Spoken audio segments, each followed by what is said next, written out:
Mesdames et messieurs, bonjour. Nous sommes aujourd'hui samedi 25 avril 2020.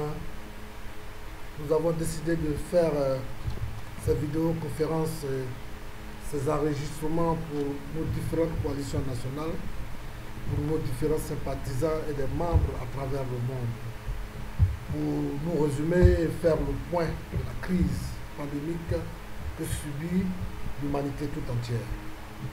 Il s'agit d'une crise qui torpille toute l'économie mondiale, qui torpille toute la société humaine. Les activités des villes et des villages sont bouleversées. Nous avons une situation extrêmement préoccupante pour les gouvernants, pour les populations, pour les travailleurs, pour les vieux comme les jeunes. Et aujourd'hui, nous sommes à un peu plus de 2 500 000 personnes à travers le monde qui sont contaminées par cette maladie. Nous sommes à peu près 200 000 morts à travers le monde, dont l'Europe seule se tape la bagatelle de 177 000 morts. Nous avons une situation aussi grave qui a une répercussion sur les économies qui sont dévastées. Surtout les grandes entreprises aujourd'hui ne se retrouvent pas.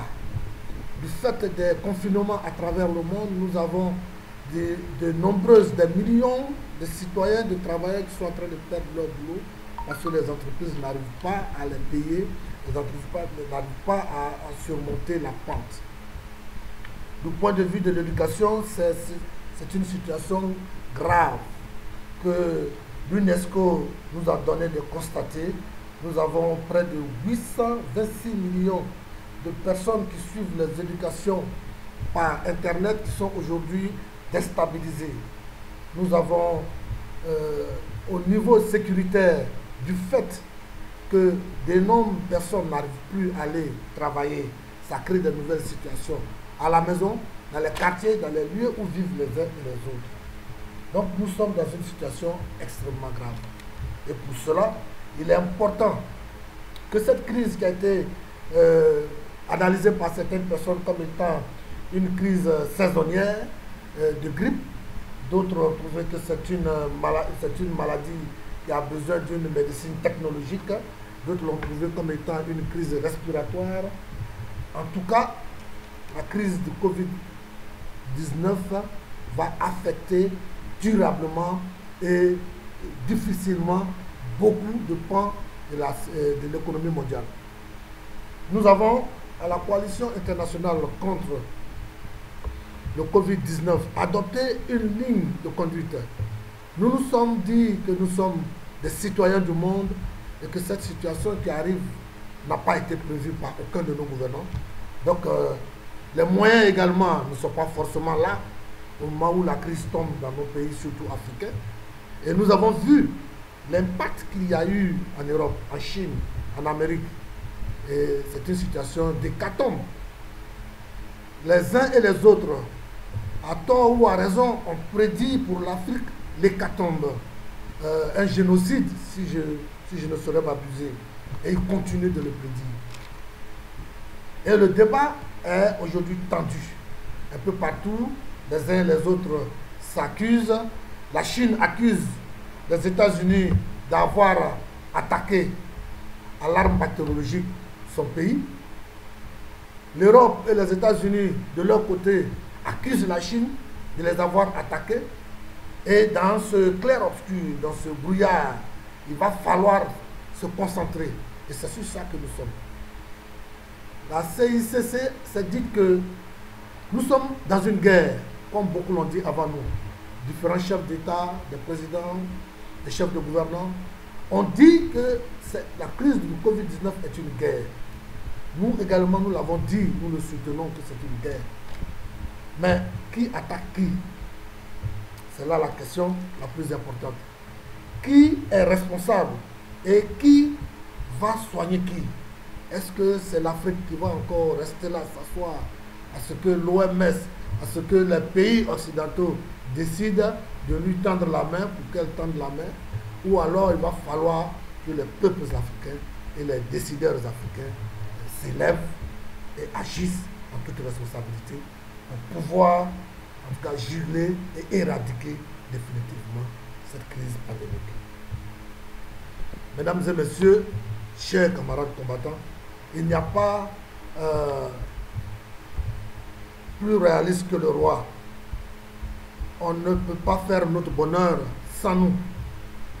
Et personne ne peut prétendre avoir la science infuse.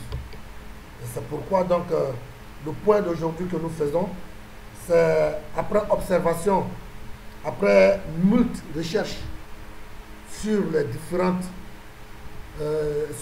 plateformes, les différents rapports qui ont été rendus de cette crise, nous donnent un certain nombre d'éléments à suivre que nous allons vous donner comme étant avant d'arriver à notre analyse finale. Nous allons vous donner donc maintenant une observation de ce que est le coronavirus. Sur ce, prenez cette plage musicale. Pour ceux qui peuvent prendre note, qu'ils prennent note. Pour ceux qui n'ont pas pris aussi, qui viennent de prendre le train en marche, c'est important ce que nous allons dire, pour que chacun puisse avoir des éléments.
Mesdames et messieurs, comme je le disais, nous avons un certain nombre de rapports, un certain nombre de points qui peuvent résumer, dont nous allons introduire avec l'intervention du professeur Karim Lacombe de France, qui a dit qu'au début de l'alerte qui avait été donnée, on parlait plus de pneumonie aiguë, sévère. Et on s'est aperçu petit à petit à travers l'Italie qu'il y avait d'autres complications qui s'installent, à savoir un état d'hypercoagulation avec des risques importants d'accidents vasculaires cérébraux et d'embolie pulmonaire. Une fois arrivé en France, on a constaté émerger d'autres manifestations cliniques de l'infection, en particulier la perte de goût et de l'odorat, qui n'avaient pas été décrétées auparavant. Chez les personnes âgées, il y a eu observation de la diarrhée et de la fièvre sans manifestation pulmonaire. Chez des patients de Covid, avec un tropisme sur le système digestif que nous n'avions pas auparavant observé. Plus récemment, on a vu que des patients dans les phases précoces de manifestations dermatologiques, éruptions, livédo, qui étaient des contorsions plus violentes de la peau. Entre autres, nous avons également aussi le rapport de l'université Hopkins des États-Unis qui résume la pandémie à ces points. L'université Hopkins a envoyé un excellent résumé pour éviter la contagion. Et c'est sur ça que nous voulons vraiment concentrer le point de notre rapport clinique sur cette maladie. Le virus n'est pas un organisme vivant. C'est un élément important pour tout le monde. Certaines personnes pensent que le virus est un organe qui vit et donc ils ne comprennent pas pourquoi on dit que ça vole dans l'air. Non, le virus n'est pas un organe vivant. Mais c'est une molécule protéique couverte par une couche protectrice de lipides, c'est-à-dire de graisse, qui s'est absorbée par les cellules de la muqueuse oculaire, nasale ou de la bouche. modifier leur code génétique, c'est-à-dire la mutation, et les convertir en cellules multiplicateurs agresseurs. Donc, puisque le virus n'est pas un organisme vivant, mais une molécule protéique, il n'est pas tué, mais il est caduque seul. Le temps de désintégration dépend de la température, de l'humidité, du type de matière dans lequel il se trouve. Ceci est très important. Le virus est donc très fragile. La seule chose qui le protège est une fine couche extérieure de graisse. C'est pourquoi tout savon ou nettoyant est le meilleur remède, parce que la mousse casse la graisse. C'est pourquoi vous devez frotter autant pendant au moins 20 secondes ou plus et faire beaucoup de mousse. En dissolvant la couche de graisse, la molécule protéique se disperse et se décompose elle-même. La chaleur fond la graisse.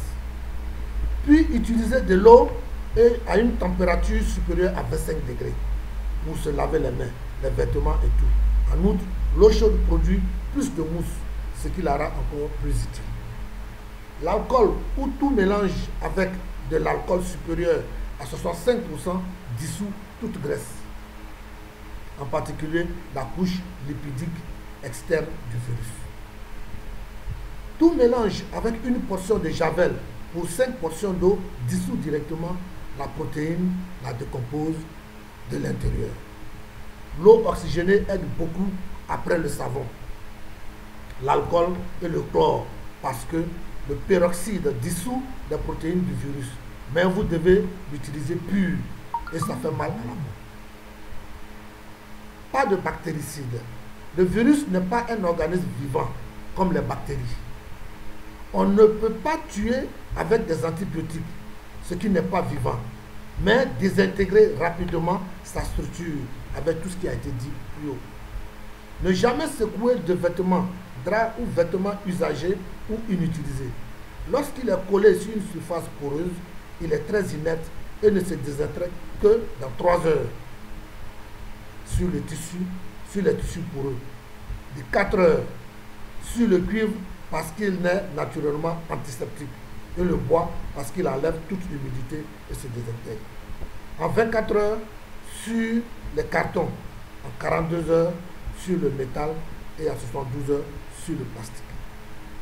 Mais si vous secouez ou utilisez un saupoudrage, les molécules du virus flottent dans l'air pendant 3 heures maximum et peuvent se déposer dans votre nez. Les molécules virales restent très stables dans le froid extérieur ou artificiel, comme les climatiseurs dans les maisons et les voitures. Elles ont besoin d'humidité pour rester stables et surtout des ténèbres. Par conséquent, des environnements déshumidifiés, secs, chauds et lumineux le dégraderont plus rapidement. La lumière UV sur n'importe quel objet qui peut la contenir brise la protéine du virus. Par exemple, pour désinfecter et réutiliser un masque, c'est parfait. Faites attention, elle décompose aussi le collagène, qui est une protéine dans la peau, causant enfin des rides et cancers de la peau. Le virus ne peut pas passer par une peau saine. Le vinaigre n'est pas utile parce qu'il ne casse pas la couche protectrice de graisse. Pas d'alcool ou de vodka. La vodka la plus forte est de 40% d'alcool et vous avez besoin de 65%. Listerine, c'est un bain de bouche américain. S'il le faut, c'est 65% d'alcool. Plus l'espace est limité, plus la concentration du virus sera importante. Plus ouverte ou aérée naturellement, moins.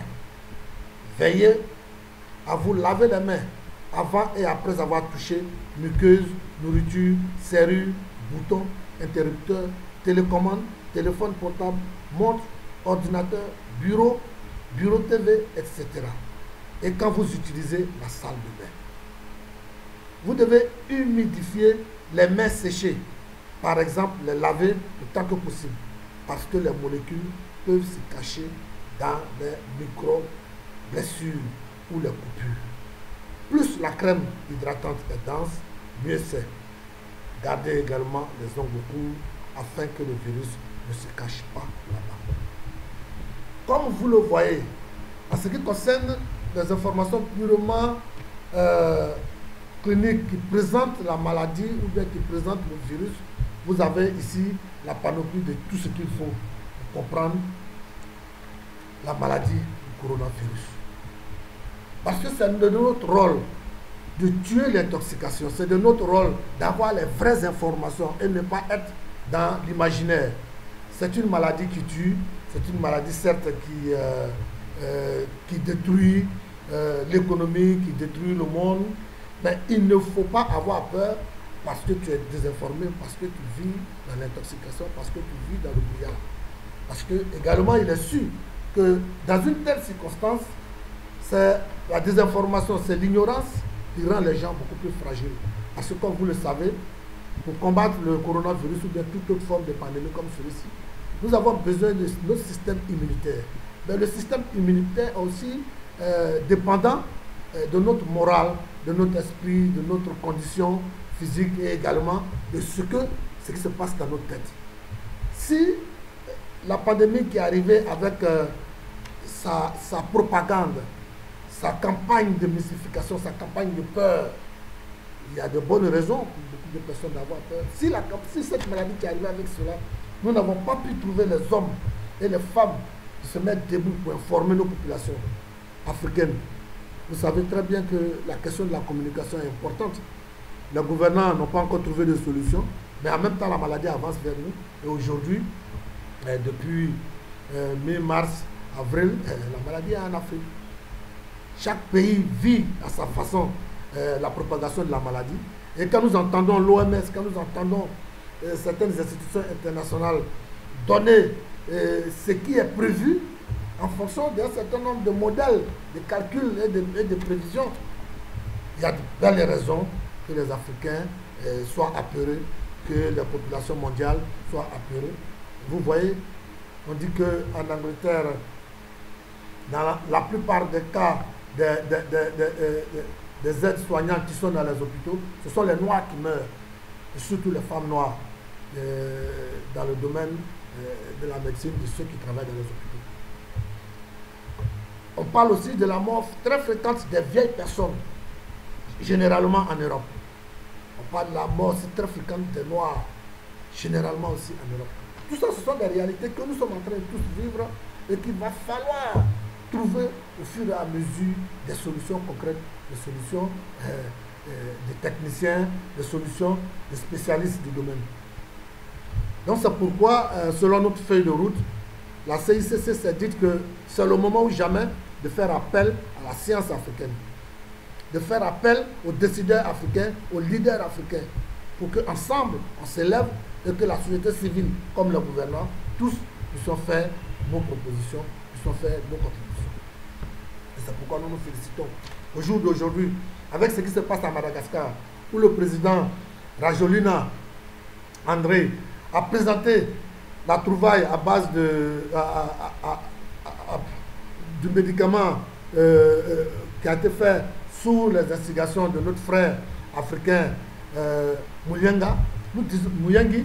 Nous disons que les Africains ont aujourd'hui une occasion, une aubaine d'orchestrer cette révolution sur tous les plans, scientifiques, technologiques, politiques, pour nous libérer totalement des idées reçues, pour nous libérer également de tout ce qui peut nous freiner.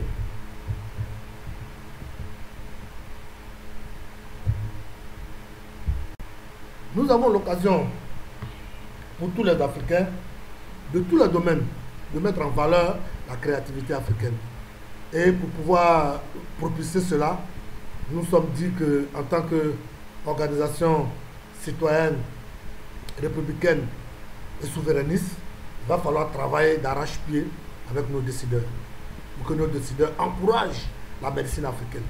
Nous savons sans faux fuyant, sans aucune gêne, sans aucun complexe, que la médecine moderne a d'énormes tares que tout le monde sait. Nous n'avons pas besoin de le rassasier aujourd'hui aux oreilles des uns et des autres. Mais nous le savons que dans beaucoup de types de pathologies, les médecines modernes ne soignent pas ou bien ne guérissent pas totalement. Elles ne font qu'alléger ou bien adoucir les douleurs. Nous savons que dans la médecine moderne également, il y a beaucoup de médicaments qui nous sont servis, mais qui ont des effets secondaires énormes. qui crée aussi d'autres maladies, d'autres cancers, d'autres pathologies chez les patients, en Europe comme en Afrique. Nous n'allons pas aujourd'hui, en tout cas, perdre de temps là-dessus. Nous savons également que pour arriver à leur vaccin, que ce soit dans le cadre du paludisme, de la rougeole, de n'importe quelle autre pathologie, nous avons vu qu'en Afrique, ils ont utilisé, même aussi en Amérique latine, des vaccins pour stériliser les femmes et les enfants africains, pour tuer, pour empoisonner, même dans le cadre du VIH-Sida. Donc aujourd'hui, nous sommes à un tournant de la vie de notre situation internationale où les Africains doivent au moins apprendre à décider d'eux-mêmes. Parce que nous savons que nous avons la science qu'il faut, nous avons la connaissance qu'il faut, nous avons les capacités qu'il faut, nous avons les intelligences qu'il faut. Les Africains sont partout, dans n'importe quel domaine d'activité, à l'échelle mondiale, en tout cas parmi les premiers. Pourquoi nos décideurs ne peuvent pas aujourd'hui profiter de cette crise pour pouvoir faire ce bond qualitatif, ce bond en avant? C'est ce que la coalition internationale contre le coronavirus dit. Nous ne disons pas autre chose, nous ne sommes pas contre un gouvernement, nous ne sommes pas contre un organisme, mais nous sommes contre les vaccins forcés obligatoires, les vaccins imaginaires qui n'existent pas encore, nous sommes contre cela. Et nous pouvons le dire, nous allons le dire, nous voulons le défendre devant toutes les instances internationales, devant l'Union africaine, devant l'Organisation mondiale de la santé, devant les Nations unies. Nous voulons des débats de respect mutuel. Nous voulons les débats inclusifs entre les institutions et les peuples. Nous voulons que nos gouvernants agissent dans tout ce qu'ils font en ayant en esprit l'intérêt supérieur des peuples africains. Nous voyons aujourd'hui que les mesures de confinement n'ont pas été forcément à la même enseigne en Europe comme en Afrique. Nous savons que nos populations, qui sont 70% des gens qui vivent le jour au jour, on ne peut pas enfermer les gens partout et puis penser que ça ne va pas créer des problèmes. On n'a pas besoin d'être un charlatan, on n'a pas besoin d'être un sorcier, d'être un visionnaire pour le savoir. Et aujourd'hui, en voyant ce qui s'est passé, nous savons que nos gouvernants ont pris la pleine mesure de l'impact socio-économique, sécuritaire de ces confinements. Et ils sont en train de réfléchir, comme dans tous les autres pays. Ils ont vu en France, aux États-Unis, les limites et les contraintes budgétaires qu'imposent ces confinements, comparativement aux gains. Nous disons aux uns et aux autres que, jusqu'à preuve du contraire, le port du masque est une obligation. Les gouvernements l'ont dit, nous insistons également là-dessus. Nous demandons aux Africains de porter les masques lorsqu'ils sont dehors. C'est clair que ce virus-là, les gens le prennent dans le nez, dans la bouche, en étant au dehors ou en étant en face de malades. Nous n'avons pas encore tous les éléments scientifiques pour pouvoir tout démontrer. Mais la première des choses, en ayant vu tout ce qui s'est passé dans tous les autres pays, le premier signe, ou bien le premier comportement le plus responsable, c'est de porter les masques. Et en tout cas, nous encourageons le gouvernement africain d'insister là-dessus.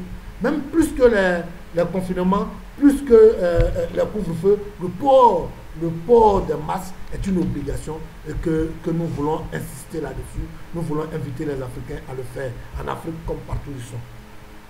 Nous voulons demander aux uns et aux autres de respecter toutes les autres mesures de barrière. Ne vous mettez pas à vous embrasser partout comme vous avez l'habitude de le faire, parce que les risques là-dedans sont énormes. Ça, là, au moins, on n'a pas besoin de vous chicoter pour ça. On n'a pas besoin de nous poursuivre pour ça. Et chacun doit être conscient pour protéger son voisin, pour protéger son proche. On demande aux uns aux autres de respecter donc ces mesures-là. Et nous encourageons nos gouvernements à faire des recherches beaucoup plus innovantes, des recherches beaucoup plus responsables, beaucoup plus souveraines. L'OMS peut vous aider. Les autres institutions internationales, Banque mondiale peuvent vous aider, mais si vous faites encore preuve de beaucoup plus de génie, de créativité, elles peuvent encore vous aider plus. Et vos peuples aussi peuvent être avec vous. Nous voulons que, pour une fois, qu'on profite de cette crise pour qu'il y ait un dialogue permanent entre les peuples africains et leurs gouvernants, qu'il y ait un dialogue permanent entre les institutions internationales et les peuples. Nous ne voulons plus qu'on nous impose des vaccins. Pour l'instant, notre esprit n'est pas prêt à entendre parler des vaccins parce que nous savons qu'il n'existe pas de vaccins. Nous savons également qu'il y a eu un passé très difficile, un passé traumatisant que nous avons avec les vaccins de l'OMS, ou les vaccins même qu'on fait aux enfants aujourd'hui dans les écoles, dans certains pays, sans même dire aux populations. Nous connaissons un certain nombre de choses avant la fermeture des écoles, où dans certains pays, on a vacciné des enfants sans dire à leurs parents. Et nous attendons de poursuivre ces histoires-là, en tout cas très loin dans les prochains mois qui arrivent. Donc, mesdames et messieurs, nous sommes en train de faire notre point de la semaine. Nous sommes heureux que vous soyez très nombreux à porter attention à la coalition internationale contre le coronavirus. Nous sommes heureux que beaucoup d'entre vous comprennent que nous sommes dans une situation qui va au-delà d'une crise sanitaire. C'est une véritable guerre. C'est une crise socio-économique planétaire qui aura un impact sur notre monde. Et comme vous le savez, il y a beaucoup de débats, c'est tout ça que je voulais m'arrêter. Il y a beaucoup de débats sur le fait qu'il y a des gens qui ont des intérêts particuliers dans cette crise, qui auraient aidé à faire muter ce virus en changeant sa nature pour pouvoir y ajouter du sida et pour pouvoir y ajouter d'autres maladies, ce qui fait qu'aujourd'hui, le coronavirus est devenu un sujet à controverse. Nous le disons, la coalition est en train de préparer son livre d'analyse globale sur la crise du coronavirus et son impact sur la société humaine. Dans le courant du mois de mai, nous allons sortir ce livre. Nous sommes en train de préparer aussi pour le début mai notre manuel de livre de poche contre le coronavirus, qui sera notre petit carnet de poche que nous allons chercher les voies et moyens à distribuer, soit gratuitement ou bien à un prix dérisoire aux Africains, pour que chacun sache le minimum et qu'on ne reste pas dans la mystification, qu'on ne reste pas dans la peur. La maladie est cette grave, mais nous n'avons rien à avoir peur si vous êtes informés. Et ceci est très important. C'est un point d'honneur de notre activité. Nous voulons démystifier cette maladie. Nous voulons tuer la peur. Parce que la peur, elle seule, elle peut tuer des personnes bien importantes. Donc nous vous encourageons à vous joindre à nous. Nous vous encourageons à venir massivement, à joindre les coalitions dans vos pays et aussi à initier dans les pays où il n'y en a pas. Si vous êtes africain, si vous êtes en Afrique ou bien en Europe ou bien en Amérique, vous avez le droit de vous organiser dans votre groupe et de nous faire signe. Notre email est connu, mspdinfo@gmail.com, mspdinfo@gmail.com. Notre WhatsApp 00229 61 47 64 91 est également disponible. Nous pouvons vous inscrire sur nos différentes plateformes. Vous pouvez chercher Coalition internationale contre le coronavirus sur Twitter. Vous allez nous trouver sur Facebook et bientôt sur les autres réseaux sociaux. Mesdames et messieurs, ceci est notre point du jour pour que effectivement nous soyons en contact chaque semaine et que chacun sache ce dont il s'agit, que personne ne soit mystifié par le coronavirus, mais que personne n'adopte des comportements irresponsables. Arrêtez d'aller dans les maquis la nuit, arrêtez de vous taper les filles, 3-4 filles par jour, on ne sait pas qu'est-ce que vous recherchez là-dedans. Si vous ne travaillez pas, restez au moins fidèle à vos femmes. Voilà, arrêtez le vagabondage sexuel, arrêtez de vous comporter de façon irresponsable. Ça, c'est aux jeunes à qui nous adressons ou à ceux qui prennent le sexe comme un exercice physique. Non. Si vous n'avez rien à faire, bossez, étudiez, lisez les livres de connaissances, faites autre chose. Mais arrêtez le comportement irresponsable. Parce que votre vie nous importe. Votre vie importe à l'Afrique. L'Afrique a besoin de vous. Vos parents ont besoin de vous. Vos enfants ont besoin de vous. Et c'est ça la responsabilité. Chacun envers les autres. Je vous remercie. Bon week-end à vous et la lutte continue.